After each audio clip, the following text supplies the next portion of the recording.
এখন পটাশ নিব 1200,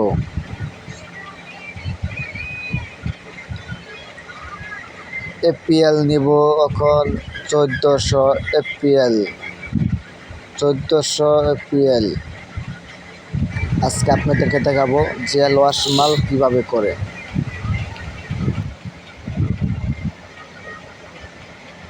এখন এই ড্রামের ভিতরে সব কেমিক্যাল লিটার পানি একসাথে মিক্স করব।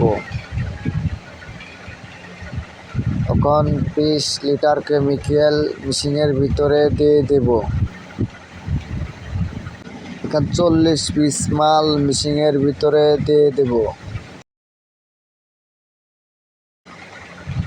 এখন 15 মিনিট মেশিন ঘোরাবো। 15 মিনিট পর মেশিন থেকে মাল নামিয়ে দিব।